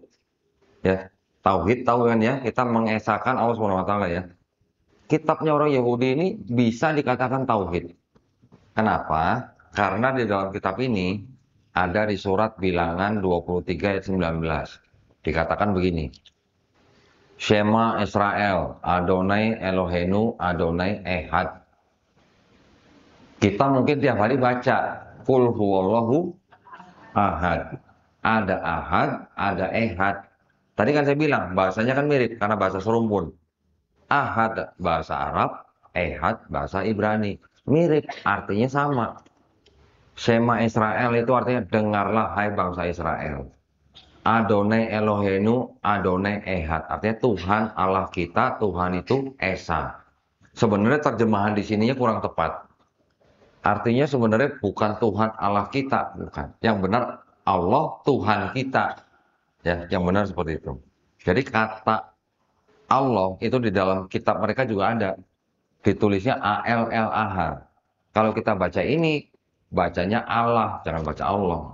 Karena di dalam sini kan nggak ada tasdidnya, Bu ya. Gitu ya. Nah, jadi di dalam kitabnya orang Yahudi, itu juga sebenarnya ajarannya tauhid, Bu. Perintahnya hanya untuk menyembah Tuhan yang Maha Esa itu. Ya. Juga dikatakan lagi, tadi bukan Bilangan 23:19, saya mohon maaf. Yang dikatakan Shema Israel, Adonai Elohenu, Adonai Ehad itu ada di surat Ulangan 6 ayat 4. Kalau surat Bilangan 23:19 itu mengatakan Tuhan itu bukan manusia, Tuhan itu bukan anak manusia. Gitu. Nanti ada lagi di surat Ayub 9 ayat 32. Tuhan juga bukan manusia. Di surat Hosea 11 ayat 9 juga dikatakan Tuhan bukan manusia. Nanti di surat 1 Raja-Raja 8:27 1 Tawarik 8:27 dikatakan langit yang menguasai segala langit tidak dapat memuat Tuhan. Mereka juga mengakui bahwa ada langit lebih dari satu gitu. Ya kan? Kita di Islam juga mengetahui langit ada berapa, Bu? 7. Di sini dikatakan langit yang menguasai segala langit tidak dapat memuat Tuhan. Berarti Tuhannya kan besar berarti kan? Kalau mereka bilang begitu ya. Nah, tiba-tiba di perjanjian baru punya orang Kristen, Tuhan yang bukan manusia itu, Tuhan yang bukan anak manusia itu, Tuhan yang tidak bisa menempati langit yang menguasai segala langit, tiba-tiba bisa jadi Yesus. Itu yang diajaran perjanjian baru. Kontradiksi nggak Bu kalau begitu? Kontradiksi. Yang satu bilang Tuhan bukan manusia, yang satu bilang Tuhan jadi manusia. Itu udah berbeda, ya Bu ya. Konsep keselamatannya bagaimana? Kalau yang di kitab Yahudi ini, yang jadi perjanjian lama. Di dalam kitab Yahudi juga ternyata konsep keselamatannya sama dengan Islam. Mereka tetap harus menjalankan perintah Tuhan, berbuat baik, dan bertobat. Gitu. Bertobat artinya tidak mengulangi dosa mereka lagi. Ada ayat di dalam surat Yesaya, pasal 1 ayat 16 sampai 18 bunyi seperti ini Bu. Ini coba Ibu perhatikan ya. Ada kemiripan dengan Islam nggak gitu ya? Bunyinya gini Bu. Basuhlah, jauhkanlah perbuatan-perbuatan jahatmu dari depan mataku, mata Tuhan maksudnya. Berhentilah berbuat jahat, belajarlah berbuat baik, kendalikan orang kejam, belalah hak anak-anak yatim, perjuangkanlah perkara janda-janda. Baiklah, mari kita berperkara, firman Tuhan tulisannya. Jikalau dosamu merah seperti kirmisi, akan menjadi putih seperti salju. Jikalau dosamu merah seperti kain kesumba, akan menjadi putih seperti bulu domba. Ibu perhatikan kalimatnya. Mirip nggak Bu dengan Islam?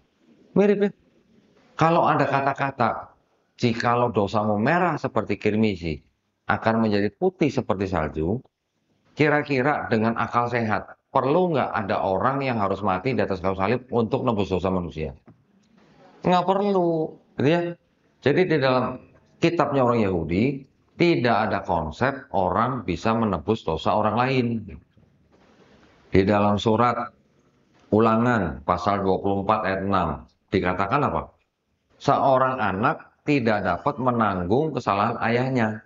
Seorang ayah tidak dapat menanggung kesalahan anaknya. Di dalam surat Yeskiel pasal 18 ayat 20. Sama bunyinya. Yang berdosa itu yang mati. Ya, seorang anak tidak menanggung dosa ayahnya, seorang ayah tidak menanggung dosa anaknya. Berarti kan tidak ada konsep orang menanggung dosa orang lain. Yang berdosa itu yang nggak selamat gitu. Yang bertobat itu yang selamat, dosanya diampunin. Sama nggak Bu dengan Islam? Sama. Kita juga begitu kan? Kita berdosa, kita tinggal bertobat, kita menyesali perbuatan kita tidak mengulangi lagi, kita beramal soleh, berbuat baik, insya Allah dosa kita diampuni. Mau dosa kita sebanyak buih di lautan pun insya Allah diampuni. Kecuali apa Bu? Syirik. Gitu ya. Nah, berarti kan ada perbedaan. Ya. Itu tadi konsep keselamatannya orang Yahudi. Konsep keselamatannya Kristen bagaimana? Di dalam Kristen ada ajaran begini Bu. Karena Adam dan Hawa, nah, saya nggak sebut nabi ya, karena orang Kristen tidak mengakui Nabi Adam dan Hawa itu sebagai nabi. Karena Adam dan Hawa sudah berbuat dosa, dosa itu menjalar kepada setiap keturunannya. Disebut apa? Dosa waris gitu. Dosa warisan gitu. Warisan kok dosa ya Bu ya? Orang warisan tanah ya Bu ya? Jadi ajaran Kristen, setiap manusia sudah mempunyai dosa waris karena yang dilakukan oleh Adam dan Hawa. Karena manusia sudah berdosa, maka manusia tidak bisa selamat, tidak bisa kembali bersatu dengan Tuhan. Makanya Tuhan harus jadi manusia. Untuk apa? Untuk menebus dosa manusia. Maka konsep keselamatan dalam Kristen mengatakan bahwa jikalau kamu tidak mengaku Yesus sebagai Tuhan dan Juru Selamat, yang mati di atas kayu salib untuk menebus dosa kamu tidak akan selamat. Itu konsep keselamatan Kristen. Ya, sama nggak Bu dengan konsep keselamatan Yahudi? Beda. Itu yang membedakan ya. Jadi konsep ketuhanan dan keselamatan dalam Yahudi itu masih sejalan dengan Islam. Tapi ketika jadi Kristen, konsep ketuhanan dan konsep keselamatannya tidak sejalan dengan Islam dan Yahudi.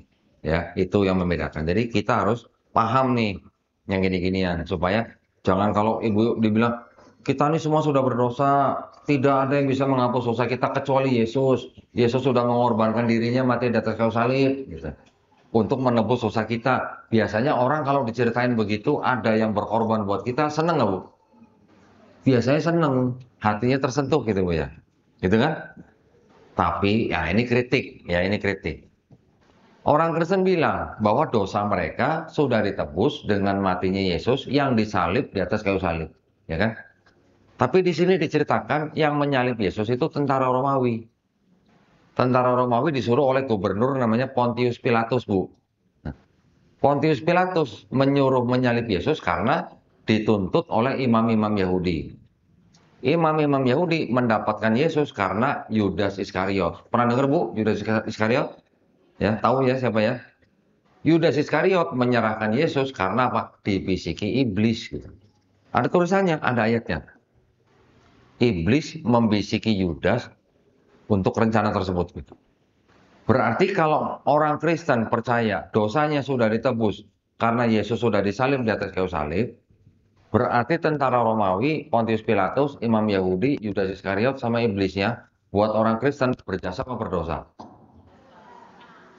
Berarti iblis juga berjasa, Bu. Nah, itu adalah kritik ya, kritik daripada konsep keselamatan Kristen gitu. Kalau mereka bilang mereka sudah selamat karena dosanya ditebus oleh matinya Yesus di atas kayu salib, lah yang nyalib Yesus tuh berjasa apa berdosa gitu. Harusnya kan berjasa. Tapi yang membisik itu iblis gitu loh. Apa mereka bakal satu surga sama iblis atau gimana nggak tahu ya. Nah, itu hanya kritik. Nah, jadi saya memberitahukan ini hanya sebagai apa ya, pengenalan ilmu yang namanya ilmu kristologi. Masih banyak yang disebut dengan ilmu apa, bidang-bidang dalam kristologi. Salah satunya yang saya tekuni adalah ayat-ayat yang tadi seperti yang di sini ya, yang tidak asli. Itu ayat apa saja? Itu saya bikin daftarnya, bahkan sampai juga apa namanya, saya bikin semacam kayak kajian khusus gitu loh Bu. Ya, saya apa namanya, saya ajarkan kepada mahasiswa-mahasiswa Islam yang belajar di Sekolah Tinggi Ilmu Dakwah Muhammad Nasir. Itu saya ajarkan. Juga selain itu ada yang namanya kajian kontradiksi. Tadi baru melihat satu kitab aja sudah ada kontradiksi, konsep ketuhanan dan konsep keselamatan. Belum lagi nanti di dalam kitabnya itu ada kisah-kisah yang kontradiksi juga. Dan itu banyak, jumlahnya ratusan gitu. Kontradiksi-kontradiksi itu yang saya sudah masukkan, saya jadikan dalam sebuah buku. Nah, itu yang Ibu pegang tuh bukunya. Ya, itu isinya hanya kontradiksi di dalam Bible. Itu baru volume 1, nanti ada volume 2, 3. Jadi, kalau umat Islam yang mau mempelajari tentang kristologi, dengan baca buku saya aja, debat sama pendeta aja, pendeta udah kelimpungan gitu. Ya, istilahnya begitu. Nah, jadi saya berharap ibu-ibu kita semua di sini, insya Allah kita dilindungi dan dirahmati Allah Subhanahu Wa Taala. Ya, mudah-mudahan kita semuanya bisa menjaga iman dan akidah kita supaya kita nanti bisa kembali ke rahmatullah dengan husnul khotimah. Itu ya yang kita harapkan ya. Jangan sampai kita ataupun keluarga kita, saudara-saudara kita, teman kita, handetolan kita yang muslim menggadaikan imannya hanya untuk sembako, hanya untuk makanan. Itu makanan habisnya berapa jam sih Bu? Ya, cuma 3 jam habis. Tapi dunia akhirat kita pertaruhkan. Jangan sampai ya. Naudzubillah mujalik. Ya, kita semua insya Allah berdoa. Mudah-mudahan kita semua dijadikan golongan manusia yang menerima apa yang sudah diturunkan Allah Subhanahu Wa Taala melalui Rasulnya. Dan insya Allah kita semua dijadikan golongan manusia yang menyaksikan keesaan Allah Subhanahu Wa Taala ya. Amin ya robbal alamin. Baik, kalau begitu saya mengucapkan banyak terima kasih atas perhatiannya dari ibu-ibu. Ya, Insya Allah kita bisa ketemu lagi, insya Allah suatu saat. Kalau saya diundang lagi, baru saya buka tuh yang kontradiksi-kontradiksi itu. Ini hanya pengenalan saja ya. Baik, kalau begitu saya mohon maaf. Pertanyaan dulu, Ustaz. Ya, saya sebelumnya mohon maaf kalau ada kesalahan, kalau ada kata-kata yang kurang berkenan. Yang salah hanya dari saya, yang benar hanya dari Allah Subhanahu wa taala. Ya, Bu ya. Silakan kalau ada pertanyaan. Nah, banyak. Ibu, silakan. Ya, Bu. Assalamualaikum warahmatullahi wabarakatuh. Waalaikumsalam warahmatullahi wabarakatuh. Jadi kok bagaimana cara menarik kembali keluarga kita yang sudah telah urbanisasi. Murtad. Nggih, tapi bukan karena keyakinan, karena beliau karena pernikahan. Bagaimana cara mungkin bisa untuk menarik kembali dari keluarga kita untuk saja dari muslim. Ya. Terima Ya. kasih. Wassalamualaikum Waalaikumsalam warahmatullahi wabarakatuh. Kalau bagaimana caranya, Bu, kita nggak bisa ngomelin, kita nggak bisa marahin. Yang bisa kita lakukan hanya menasehati, Bu, ya, dan berdoa. Yang mampu membolak-balikan hati manusia kan cuma Allah, Bu, ya. Kita nggak bisa ya. Kita mau ngomong ke saudara kita, sampai mulut kita berbusa pun, kalau hatinya belum dibolak-balik oleh Allah Subhanahu wa taala, dia nggak akan kembali. Tetapi insya Allah kalau dengan doa, ya, kalau Allah berkehendak dengan atas izin Allah Subhanahu wa taala, Ibu ya, bukan atas kehebatan kita nih, Bu. Insya Allah dia akan kembali. Ya, tetapi kita kan juga berikhtiar, Bu. Kita juga menasehati ya. Kita juga diperintahkan memang untuk saling menasehati dengan baik dan dengan kasih sayang. Dengan ilmu-ilmu seperti ini, ya, insya Allah, Bu, itu bisa dikatakan kalau memang dia berakal dan bernalar sehat, insya Allah dia bisa berpikir gitu, Bu, ya. Beberapa pasangan yang datang ke saya, ada yang datang, mereka sudah menikah beda agama, Bu, ya. Dengan sekarang era informasi, orang-orang sudah bisa mendapatkan informasi dengan mudah, gitu kan? Di handphone, di YouTube, Instagram dan sebagainya. Istrinya Islam, suaminya Kristen. Mereka nikah beda agama. Istrinya ya awalnya karena istilah sekarang apa ya, bucin ya Bu ya dulu ya. Nah, bucin gitu, nikah nggak mikir agama, nikah aja. Ternyata mereka jalan setelah sekian tahun baru ibunya sadar bahwa di dalam Islam itu tidak boleh nikah beda agama. Hukumnya jadi zina kalau begitu kan, zina selama masa pernikahan tuh berarti. Akhirnya setelah ibu ini bertaubat, dia memberikan ultimatum kepada suaminya. Kalau mau tetap dengan saya, harus masuk Islam. Kalau tidak mau, ya kita cerai. Gitu. Itu sebuah ultimatum yang sangat bagus, gitu. Karena dia sudah mengetahui bahwa di dalam Islam tidak boleh. Dalam agama Kristen pun nggak boleh, Bu. Bahkan di dalam kitab mereka ini, di dalam kitab ini, tafsirnya ya Bu ya, tafsirnya. Nggak usah nikah, Bu.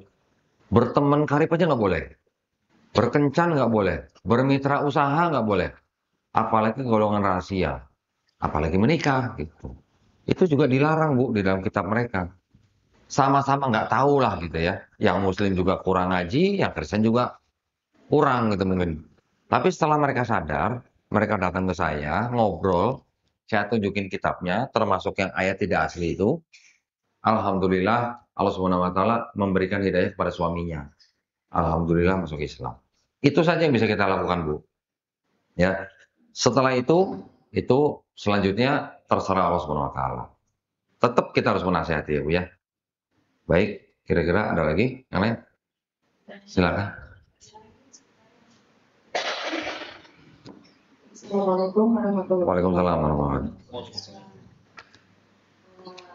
Yang ini saya tanyakan kepada apakah yang dilakukan oleh jenazahnya mengalahkan orang-orang non-Islam itu sampai saat ini pernah mendapatkan ancaman dari pihak atau pihak Ya.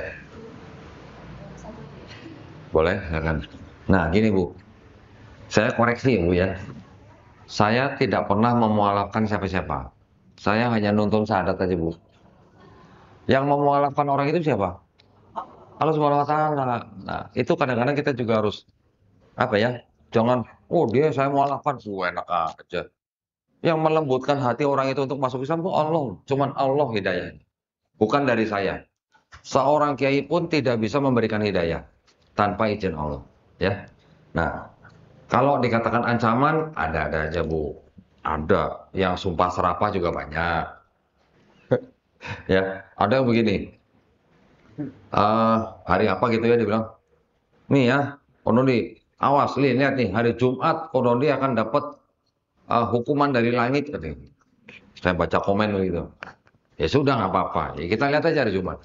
Ternyata hari Jumat saya upload foto. Fotonya saya sedang mensadatkan orang.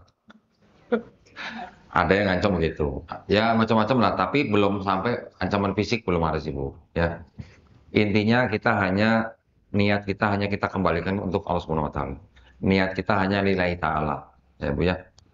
Kita melakukan ini kan tujuannya hanya untuk membentengi akidah umat Islam. Kalau sebelah dengerin kajian saya, hatinya panas, ya monggo berpikir aja gitu.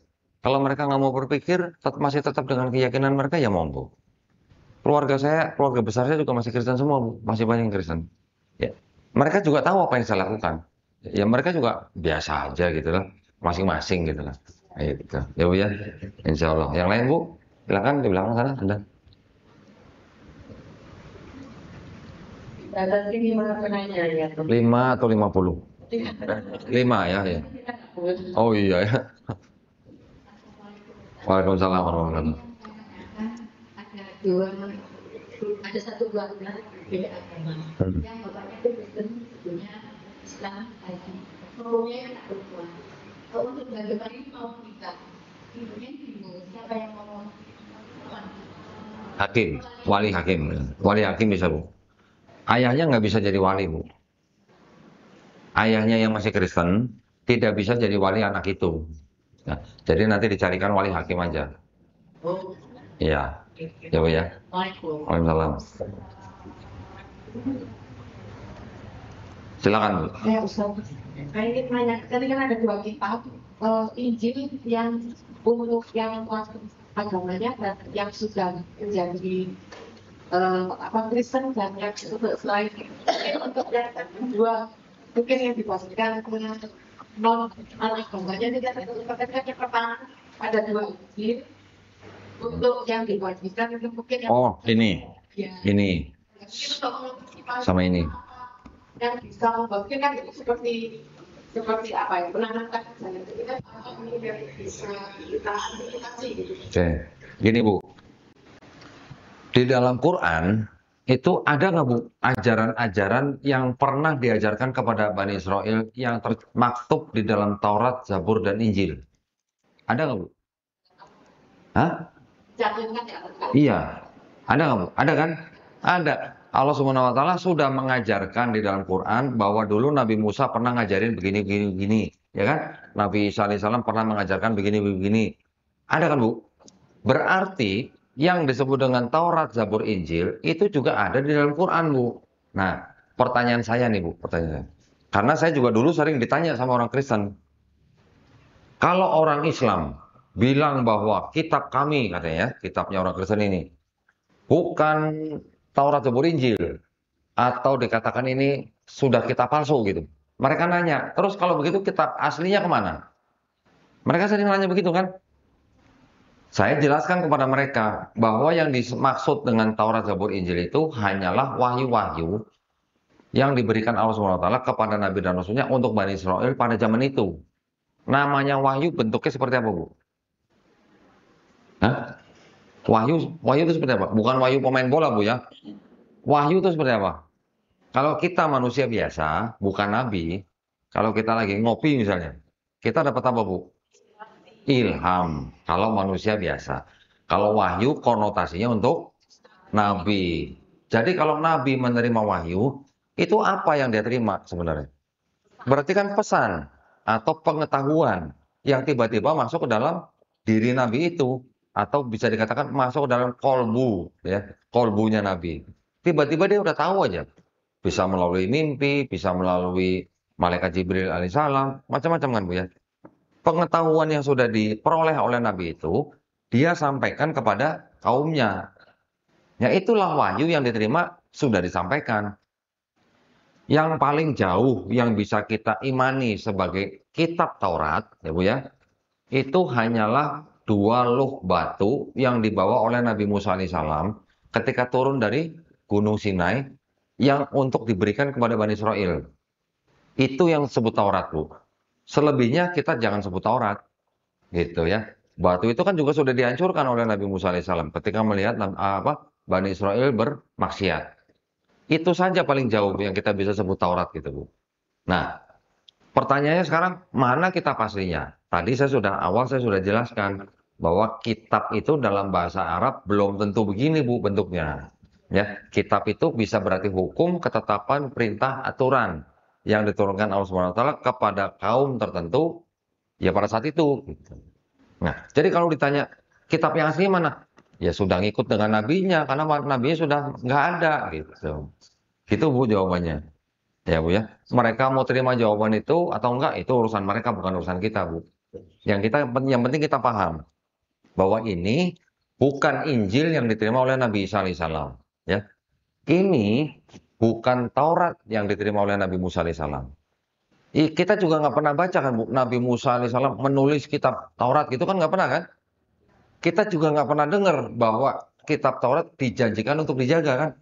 Nah, satu ayat Bu dari Quran, Quran surat Al-A'raf ya, ayat 157. Ibu nanti bisa baca. Mereka beriman kepada nabi yang ummi, yang namanya tertulis dalam Taurat dan Injil.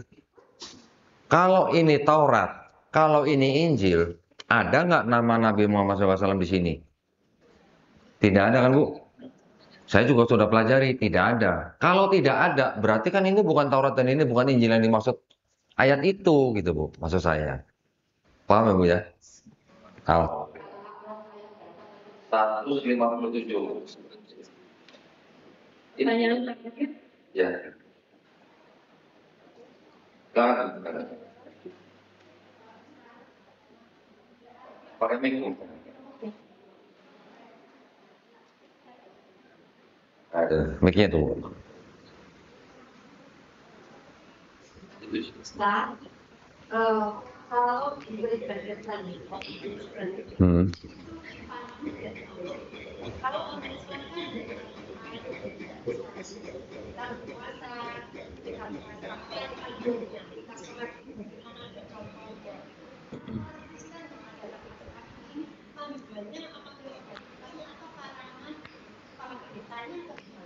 Baik. Kalau yang namanya ibadah ya Bu ya, karena Kristen begitu banyak pecahannya, sekarang di seluruh dunia tuh pecahannya mungkin baru 60.000 Bu, golongan, denominasi. Baru Bu 60.000. Ya kan belum 100.000 kan baru kan berarti. Ya, mereka memang lebih banyak pemikiran agamanya. Memang ada beberapa ayat yang diambil dari kitab ini, tapi beda denominasi, beda lagi cara ibadahnya, Bu. Katolik misalnya. Katolik itu lebih banyak menggunakan liturgi-liturgi, ritualnya. Nanti Protestan ada lagi, ya, macam-macam. Jadi ada yang sedikit diambil dari sini, tapi ada juga yang dari karangan atau memang hasil pemikiran agama mereka sendiri. Jadi gini Bu ya, ini saya kasih contoh nih Bu. Di dalam kitab ini, yang namanya Yesus Kristus, itu juga sholatnya sujud Bu. Ya, Yesus juga diceritakan sunat, ya, pada 8 hari. Yesus juga diceritakan puasa 40 hari. Yesus juga diceritakan, bukan diceritakan ya, arti tidak pernah diceritakan Yesus makan babi gitu Bu. Yesus diceritakan, ya ini cerita di sini Bu ya. Kita tidak mengimani, Yesus ketika diturunkan dari kayu salib, jenazahnya dikafanin. Tapi yang terjadi sekarang di dalam kekristenan apa? Memang masih ada kelompok-kelompok Kristen yang kecil, yang minoritas, yang disunat ada. Tapi kebanyakan mereka sunat bukan karena agama, tapi karena alasan kesehatan. Nanti ada lagi yang puasa. Tapi puasanya juga mungkin tidak full seperti kita orang Islam selama 1 bulan Ramadan. Ada mungkin yang 1 bulan, tetapi juga tidak full dari subuh sampai maghrib. Mungkin ada juga, tapi tidak semuanya gitu Bu. Hanya kelompok-kelompok yang sedikit. Nanti ada lagi Kristen yang sujud, ada, tapi juga sedikit gitu. Eh, yang kebanyakan terjadi, mereka berdoanya, ini tergantung dari denominasi ya Bu ya. Ada yang dengan ritual-ritual, ada yang tepuk tangan, bahkan sampai nyanyi-nyanyi, ada yang joget-joget, bahkan ada yang sampai pakai bahasa roh gitu. Pernah dengar Bu bahasa roh? Saya dulu mengalami Bu. Jadi bahasa roh itu bahasa yang nggak dimengerti oleh orang lain gitu. Ya, nanti ada yang sampai sandal lawas, sandal lawas, sandal lawas gitu. Sandal lawas dibawa kemana-mana gitu.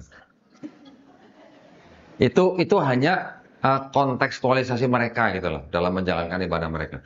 Panduan tertulisnya nggak ada Bu. Masing-masing denominasi beda-beda gitu. Nah, sekarang kita sebagai umat Islam, kita sholatnya sujud. Sama dengan sujudnya Yesus di dalam kitab mereka. Kita puasa Ramadan 30 hari atau 29 hari, Yesus di sini 40 hari. Tambah Syawal kita berapa? 6 hari. Jadi 36 lah. Tambah dikit dengan puasa Daud mungkin udah 4. Tapi kan mirip gitu loh. Dan kita berpuasa memang atas perintah dari Allah Subhanahu wa taala di dalam Quran gitu kan. Sholat juga perintah. Kita sunat ikut sama juga. Yesus juga disunat. Kesamaan Yahudi dan Islam itu banyak Bu, ya, termasuk sunat, termasuk puasa, termasuk sujud gitu, sholatnya. Juga kita tidak makan babi. Sama seperti Yesus di kitab juga diceritakan tidak pernah makan babi. Kita meninggal dikafani. Yesus juga dikafani. Tapi orang Kristen apa? Masuk peti kan? Kebanyakan begitu. Jadi sebenarnya kan kita umat Islam yang melakukan sunnah Yesus dalam Bible. Betul kan Bu? Nah, berarti kalau begitu, bisa nggak kita katakan atau kita sebut Yesus itu sebenarnya Muslim? Muslim itu artinya orang yang berserah diri hanya kepada penciptanya, Allah Subhanahu wa taala. Yesus dan nabi-nabi sebelumnya semuanya juga berserah diri hanya kepada Allah Subhanahu wa taala. Jadi semuanya muslim bukan, Bu? Muslim. Jadi sebenarnya yang dibawakan oleh Nabi Muhammad SAW itu agama baru atau bukan, Bu? Bukan. Penyempurna. Yang disempurnakan apanya, Bu? Akidahnya atau syariatnya? Syariatnya. Akidahnya nggak disempurnakan, sudah sama dari Nabi Adam alaihissalam sampai Nabi Isa alaihissalam, itu sampai ke Nabi Muhammad SAW sama. Akidahnya kan cuma la ilaha illallah. Loh, Yesus di sini aja syahadat Bu. Loh, bener. Saya bacain atau ada yang mau bacain? Mas Anjas mau bacain syahadatnya Yesus. Begini bunyinya. Ayat yang ketiga nih. Yohanes. Surat Yohanes, Bu. Ya. Yohanes pasal 17 ayat 3. 3. Inilah hidup yang kekal, yaitu bahwa mereka mengenal Engkau satu-satunya Allah yang benar. Tunggu sebentar. Bacanya Allah, nggak ada tasdidnya. Oh, satu-satunya Allah yang benar dan mengenal Yesus Kristus yang telah Engkau utus. Coba. Engkau ini kan Bapa, artinya Tuhan Maha Esa. Satu-satunya Allah yang benar dan mengenal Yesus Kristus yang Kau utus. Coba Mas terjemahin dalam bahasa Arab, Mas.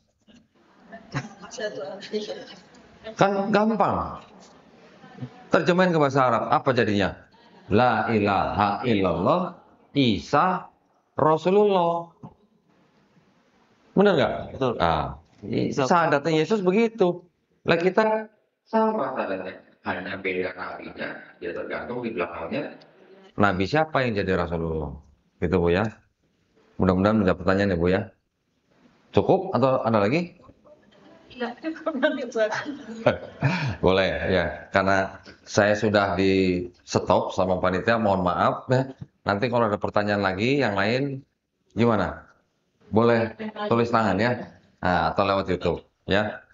Saya mohon doanya ya Bu ya, mudah-mudahan saya dan teman-teman di Yayasan Pembina Mualaf Tauhid juga istiqomah dalam berdakwah kristologi ini ya. Bukan berarti saya bawa kitab sebelah ke dalam masjid mau ngajakin ibu-ibu masuk Kristen, bukan loh. Justru kita harus tahu di dalam mereka tuh ada apa. Gitu ya Bu ya. Baik, barakallahu fikum. Wassalamualaikum warahmatullahi wabarakatuh.